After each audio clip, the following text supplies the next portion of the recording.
Should the new Mutants be released on Disney Plus? That is a question we are going to be pondering on this Thursday's MBE Movie News.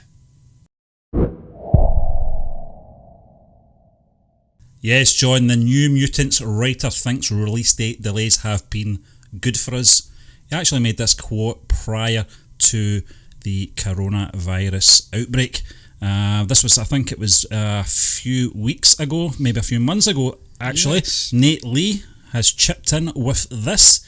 In a weird way, I think the delay's been good for us, he stated. Last year I saw the most epic grand-scale superhero movie ever, Avengers Endgame, stating obvious. You can't go bigger than that, so it feels like it's the perfect time for a superhero movie that's more intimate and claustrophobic, and we still have so many firsts. We're the first Marvel horror. We are the first to feature a gay relationship, even though we are late. We're still, I didn't know that either. And he finishes with saying, we still beat everyone. Now this precedes obviously the coronavirus crisis, John. Yes. So obviously it's been delayed once more, as we know.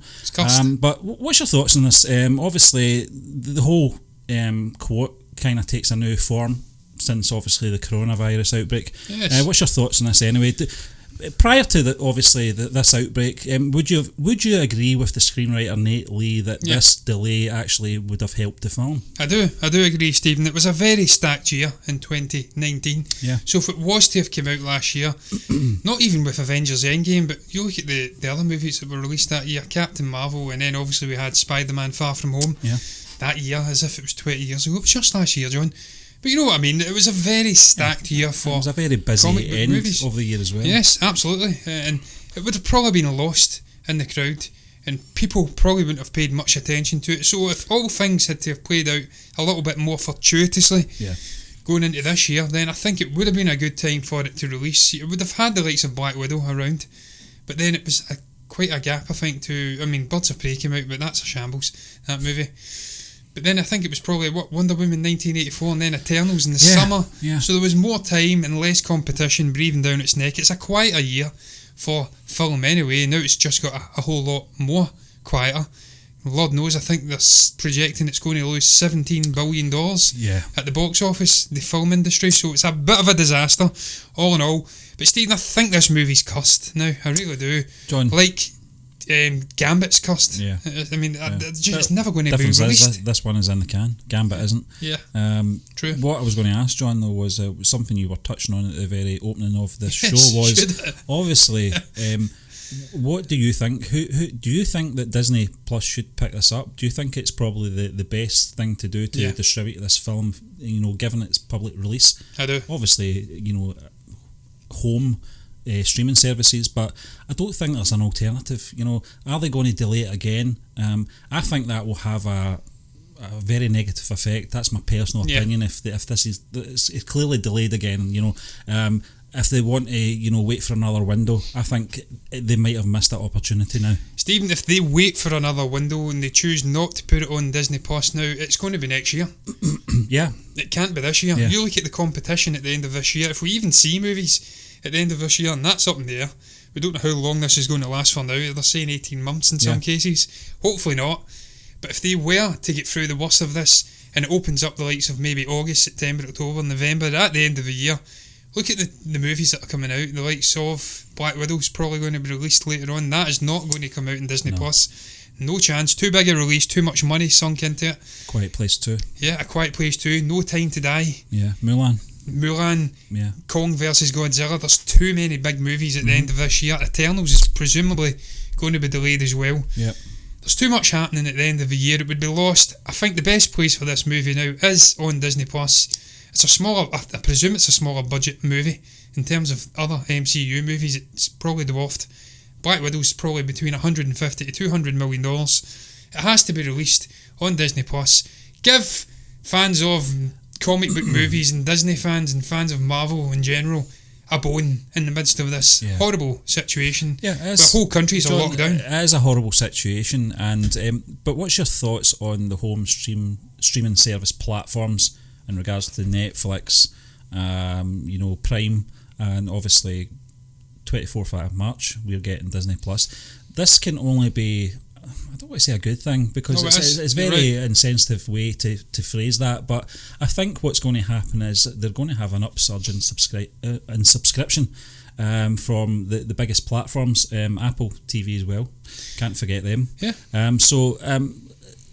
It makes sense, that that would be the obvious outlet for it. I think it could also be the guinea pig for maybe other cinematic releases. If it succeeds, if it performs well with views, or obviously in the stats and stuff like that, and they see an upsurge in subscription, it might be the way until obviously things kind of get back to semi-normality. Well, Stephen, we've already had big movies, similar budget size movies on Disney Plus already. I forget what that one was, the one with William Dafoe, the one with the dog. It was a great little dog movie. Yeah, I know what you're talking about. Yeah, something. It's a one-letter word. It's the name of the dog.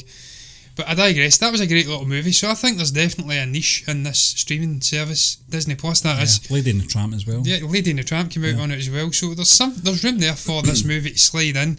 It'll already have an audience anyway, because it's Marvel, it's mutant related. So I think people will watch it, whether it's financially viable. All the subscriptions coming in from the UK, maybe some of the European countries, millions of people potentially being locked down for a sustained period. Nothing better to do but go on and watch it. I don't know if that would boost it enough to make the money back. I don't know what's going on financially, but I think this is definitely a positive as a whole for streaming services like Netflix, Amazon Prime. They're going to get increased numbers through, not their door, but the cyber door. I don't even know what digital door. Yeah, I know. Watching more and more movies, more and more TV shows. One man loses in terms of traditional studios and theatres. The other man wins, the likes of Ted Sarandos at Netflix and whatnot. I think they will see an uptick in views and whatnot, so I think they will definitely win. You did say, could this be a sort of leading figure? It's not technically the same. Universal releasing Hunt, Emma and The Invisible Man straight to home rental. I think they're bringing in Birds of Prey as well, a sort of sped up home release. It's not technically the same because they don't have a streaming service, but we're seeing this now. They're playing around with what they can do in this situation, bringing movies that were out in the theatres just this week straight to home release very, very quickly. Well, how that plays out may change the landscape of cinema. It really depends on where they're going to be, what platforms they're going to be on. Because YouTube have got a hand in a lot of films as well. I can't remember what their sort of premium YouTube Red or something. Is that what it's called? Yeah, I know that you can watch films for a rental price, or you can actually buy it outright. I know Apple do that anyway. So, well, I presume it would go out overall platforms. Apple will probably have their rental separate to Apple TV Plus. Yeah, and then you'll have it going on the likes of YouTube and whatnot. It'll be a home digital release. So I presume that will happen. Yeah, this might be the sort of turning point. In the way people watch films as Steven well. Spielberg's I don't want to be over dramatic about it. But something like this might actually see a turning point in regards to how people view movies, so certainly the studios are going to be very concerned about this. The ones that are a bit more conservative, like Steven Spielberg, in regards to how films should be viewed, this could actually be a big turning point. But listen, we're going to move on, John. I'm pretty sure we'll get more as that happens over the next coming days on other films, and how they're going to be handled throughout the year. But listen, this is coming in from MovieWeb.com. The Last Jedi director wishes test screenings had been an option. Bit late for that, Ryan, or Ruin, whatever you want to call yourself. This is what he had to say. It was like a party in the theatre. It was really fun. It was like the first time I was like, oh wow, this actually plays. This is good. I think he's talking about Knives Out there. Yeah, which is really nice, and that's something on Star Wars. You can't test Star Wars movies for a lot of different reasons. Well, not according to the rumours for The Rise of Skywalker, there was test screenings. I've always hated test screenings, and when we were making Star Wars at a certain point in the process, you're like, God, I wish I would give my left arm to put this in front of 300 people in Burbank and just see how it plays. You're right, John, he was obviously referring to Knives Out, and how the test screening went with that, and he thoroughly enjoyed it. Seems a little bit of regret in Ryan's statement there. This is probably the first time I've seen him actually let his guard down in regards to his sort of position on the handling of the film, the direction of the film, the handling of the characters in the film as well. He's always been very strong in his point of view. He's always been very strong on his execution of certain characters as well, and how the story obviously played out as well. What's your views on this, John? Because it does seem like he's looking back on this and thinking perhaps a screening might have actually assisted him in his final product. Yeah, Stephen, it would have. I don't know why they never showed any early screeners to people of this movie, for this movie, because it would have helped. You would have gauged early reaction from Star Wars fans, from a wide array of demographics, be it casual audience members, just general public. Yeah, I presume that's the way it's split. You have a different levels of fandom getting into these screeners for a Star Wars movie. According to Rian, they don't even do screeners for Star Wars movies. As you did say, that flies in the face of what we heard about The Rise of Skywalker, where there was screener after screener after screener. Although JJ did come out and say that he hadn't shown any early screeners, it had just been friends and family who had seen it. So perhaps he's right, there isn't early screeners. Maybe that was all nonsense. But if they were to do it, I'd presume it'd be split. Casual fan, general audience, and then hardcore fan. Yeah. And if you were to do that for this movie, it would become pretty clear, or if they had done it, it would have became pretty clear that the hardcore Star Wars fans would not be tolerating that opening minute or so of the movie. Well, not the opening minute. The opening minute was cool when it dived down onto the planet. Yeah. But the moment with Luke, and it's not because, I mean, we've spoke about The Last Jedi and the elements we hate, but I didn't hate the hermit look, because that's been established before in Star Wars, that they're hermit Jedi. And George Lucas confirmed that's the way he was taking the character as well, if he handled the sequel trilogy as well. So. Exactly, Stephen, it's been pre-established that that's what would happen, and you can understand the motivations of Luke. He's failed his nephew, his sister, his best friend in Han Solo. He went down a rabbit hole, and obviously mentally it was in turmoil on Act 2. No, it was the actual moment with the lightsaber, him flinging it over his shoulder, so jarring. It didn't blend seamlessly. This is a movie that was supposed to be seamlessly blending in from The Force Awakens, built into a great big swelling crescendo. The music, the Jedi Steps, I think it was called, just incredible. That end sequence, it's circling around that sort of rock, and then it's just totally jarring. That's where the story was heading from. The opening crawl was that they had to find Luke Skywalker. And you're right, the build up to that was fantastic. That would not work in a screener. That is one of the things I really enjoyed about The Force Awakens, was that that was the story. Okay, it meant we had to sacrifice the big three being reunited on screen again. And I could accept that if perhaps the next film leading in executed it better. You're absolutely right, John. I lost count how many times I watched the Jedi Steps scene. When I got the Blu-ray for The Force Awakens, I must have watched it 50 times or something like that at least. I have not watched that since I watched The Last Jedi, so that, for me anyway, it just ruined it for me. It just ruined that experience of the build-up to the reveal of Luke Skywalker and what he was going to do with his father's lightsaber. Well, we found out what he did. He tossed it over the side, landed on some porg's head. But you're absolutely right, but I don't think test screens are a bad thing. I think a lot of people think it's a weakness that you don't have faith in your directors and stuff like that. In terms of The Last Jedi, Rian Johnson's film is the only Star Wars film I think to date that's not had any reshoots. Not that we know of. I'm pretty sure there was things that maybe got reshot on the day and stuff like that, but I'm talking about proper reshoots. Yeah, there was no allotted time for reshoots. No, and it just seemed to go swimmingly well, and... we spoke about it, and we were excited that it went well after the car crash of Rogue One. Look how that turned out. Rogue One ends up being one of the best Disney-made Star Wars movies. Exactly. And The Last Jedi is an absolute shithouse. One of the worst Disney-made movies. For me, some people love it to this day.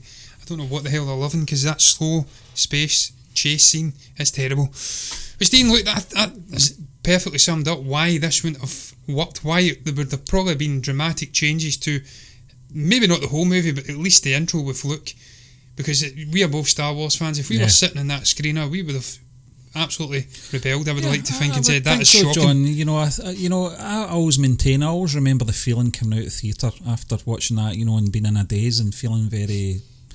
I don't know. It was a strange feeling. It wasn't excitement. We did the podcast that night, and my head was all over the place because I was still trying to process what I'd just witnessed. I was glowing. I don't know if that's still available, John. I don't know if it's off. It's Thank off. God. Yeah. So, but listen.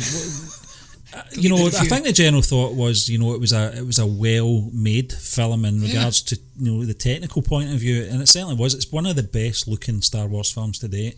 There was things in there I thought were excellent. Luke and Leia, reuniting was a fantastic scene. Luke standing up against the First Order was epic as well. The throne room scene was okay. Space. Yeah, I mean, there was some good moments in there. The throne room was good to a point. Some of the choreography was a bit dodgy, but Snoke, his first physical appearance, not hologram, was outstanding. I thought the look of the character, I didn't think they would be able to pull this off realistically. They certainly did. There was spit coming out his mouth and everything. It was just from a technical point of view, it was an excellent film. The story itself was such a letdown. It was really boring. The pacing of the film as well, you're right, that whole chase scene was ridiculous. It was something that would fit into Spaceballs, a Mel Brooks film. So, yeah, apart from that, I don't think the screener would have done it any harm. I don't know Rian Johnson personally and how he accepts criticism. From what I see on Twitter and places, he doesn't like it. He can't handle it. He comes back very snarkily. But the thing that really bugs me is that those leaks were out months and months before the film's release. I don't know how many months, maybe 2 months or so, maybe October time or something like that, before the film's released in December. And the early indications were there that this wasn't going to be a good film from people that had seen it. People that were commenting on the way they handled Luke, etc., concern me. I tried my best to stay away from social media. I know you went down rabbit holes, John. Yes, I so always do. You had an idea of how to prepare yourself for this film, and prepare with the disappointment of what was going down. You can't tell me the likes of Rian Johnson and the other people at Lucasfilm, and Disney didn't pick up on some of the sort of the buzz, and the lack of buzz, in the chat that was going about social media at the time, that this film is going to be pretty disappointing. No, they wouldn't have. But Stephen, it's too late by then. That's the only thing, Yeah, it's systematic of just that Hollywood bubble. They think they know better. The likes of Kathleen Kennedy, heads up their own arses. They've been producers for 30 odd years. They think they know better than the general plebington out in the street.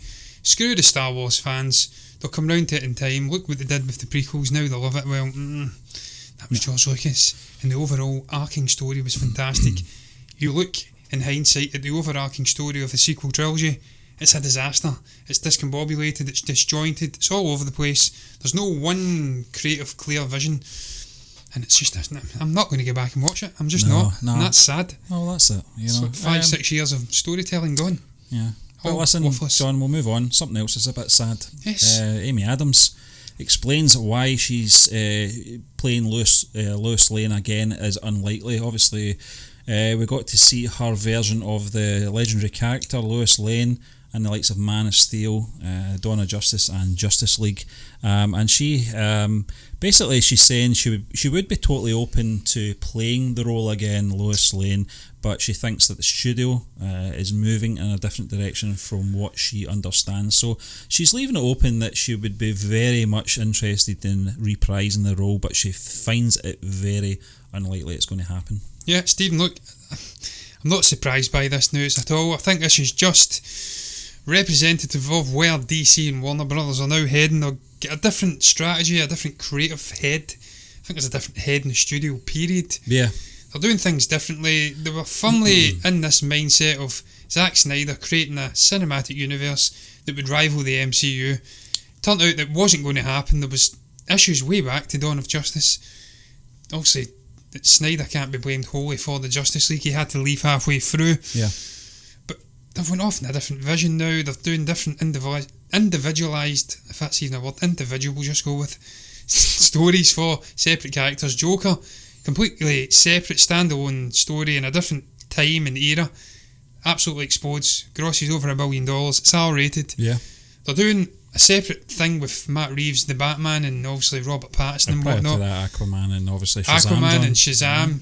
And Shazam's now getting his own standalone story. Wonder Woman's the only one that's really occupying. She does have a link, yeah.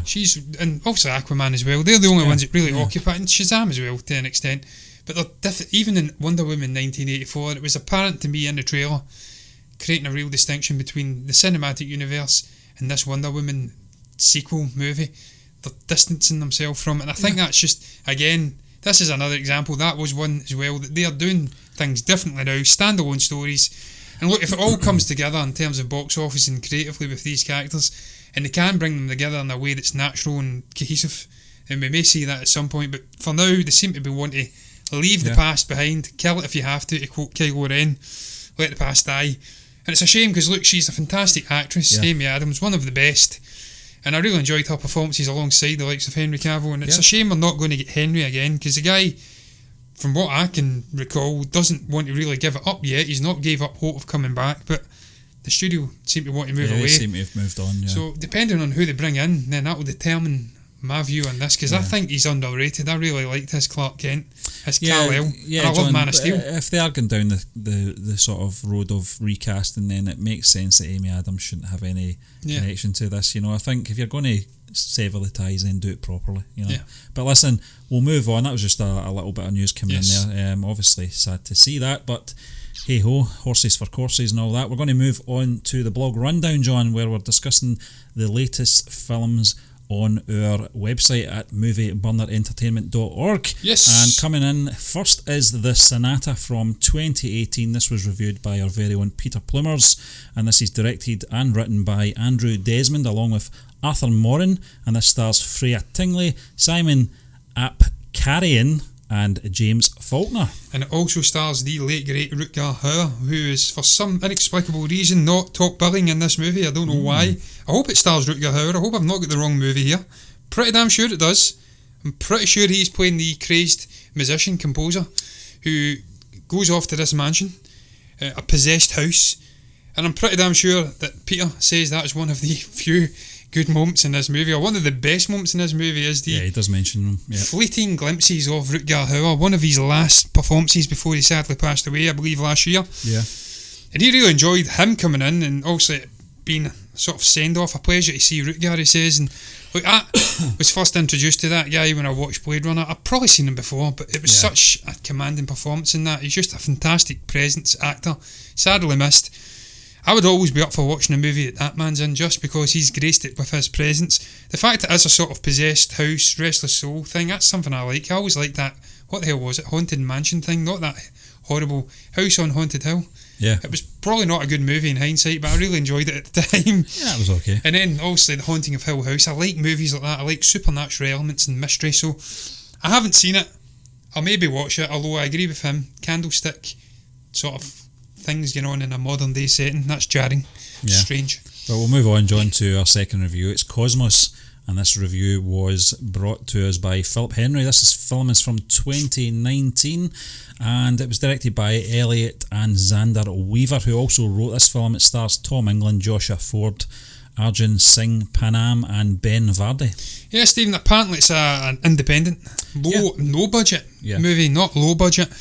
And I think that's one of the main things that Philip has took from this, the fact that it is low budget and it's sort of really well done, one at that the props are well utilised, the lighting's pretty damn good, it feels professional, and by all accounts he's really excited to see what the Weaver brothers, the guys who directed it, could do in the future if they get the right financial backing. I think Philip knows them. I think does he? Does he know them? Yeah, I think so. So look, Stephen, I've not seen it. Obviously it is a low budget movie, independent. It's going to be hard to get hold of, but I like the concept of them going out and listening to the cosmos and seeing what they can find and whatnot. So yeah, check out that review on our website. Another great review from Philip, and another one coming in from Philip. It's 1917 from 2019, John.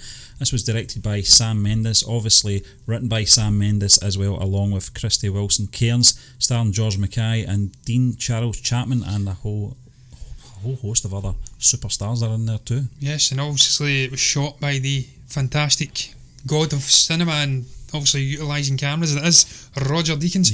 Stephen, we did our own review for this. This was a fantastic war movie. It's one of the few World War I set movies that I can recall. just fantastically shot. What they did on a technical level was magnificent. The way that they really bonded you with these two guys, Schofield and the other guy whose name completely eludes me at the moment, played by Dean Charles Chapman, was magnificent. We bonded with them, we went on the journey with them, and it was just, I really, really enjoyed it. I agree with what Philip says here. Yeah. Mendez's war epic is down and dirty depiction of duty and determination. It puts the viewer right in those muddy trenches with Schofield and the other guy. And it says that, look, you should go and watch it on a big screen if you can. Sadly, you can't now. That's gone. No. But we did, and it was fantastic. IMAX Sadly, as well, I didn't get to see it in IMAX. You did. Yeah, it was Wish fantastic. I did. Yeah. But listen, it was never another went back to IMAX. great review there from Philip, and we've got another one coming in from Steve Wilkins. He's out there from 2018. This is a horror film, John, and I think you can guess that from the movie poster. And it's directed by Quinn Lasher, written by Mike Scannell, and stars Yvonne Strahovski, Anna Penowski, and Abigail Panowski. Well done. So, I think kind of got a Russian tinge to it, I think, or Polish. It's probably, I don't want to say. It could really be anything. It could be Czech or anything. All those Eastern Bloc countries seem to share similar sort of last names. Yep. Wi-Fi password names, I like to say. But look, Stephen, it's apparently an edge of seat thriller horror movie. Yeah.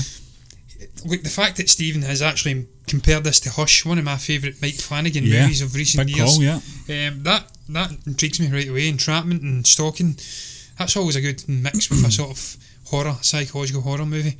If indeed it is psychological, it could just be a siege sort of slasher. I don't know, I've not seen it, but it does intrigue me. He says it's overall cut and dry, routine thriller, and it makes for a nice view amongst all or alone. So I love my horror movies. Yeah. And he's compared it to Hush, so that's enough for me. It's intriguing, yeah. But we're going to finish off and round up the blog rundown with another review from Steve Wilkins. It's Stephanie from 2017. I do recall our former senior writer here at MB, Darren Gautier, viewed and reviewed this film as well. No, did it? So this was directed by Akiva Goldsman and was written by Ben Collins and Luke Pietrowski.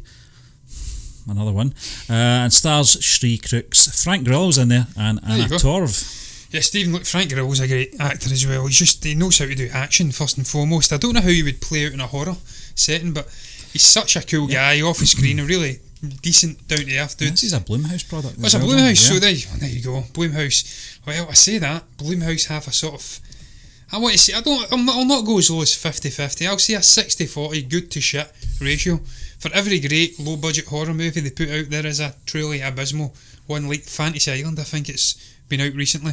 Yeah, I haven't seen it. Certainly Stephen really enjoyed it. He gave it an A grade, and he says there's a few creepy moments and shockers in there. So look, maybe give it a bash. I'm certainly going to have a lot of time in my hands if Boris and Co decide to lock down the whole country, as is rumoured, come Friday, and we're obviously recording this on the Wednesday, well behind. So if he locks the whole country down, then I'm going to have a chance to watch a lot of movies. So perhaps I'll give this one a bash, and we'll then see if I can concur with Stephen or not. But look, Stephen, I don't know if you've got much more to add. There's too much use of the word or name Stephen here. I'm getting all befuddled. I will round up the show on that note. What is your thoughts, guys, on New Mutants? Should it hit Disney Plus? Should it be released at some indeterminate point in the future? If you think it should do either, you can comment below and let us know what your thoughts are. What's your thoughts on Rian or Rian Johnson, depending on what side of the divide you fall into? Showing a bit of sort of, I don't know, regret over a lack of early screener for The Last Jedi. What's your thoughts on Amy Adams not coming back as Lois Lane? What do you think about anything in general? You can comment below and let us know what your thoughts are down below in the comment section. You can also like the video if you've enjoyed it. You can dislike it if you hated it, and you can subscribe to the channel if you're enjoying the content. And if you do, then you will see us again tomorrow for our review of The Hunt.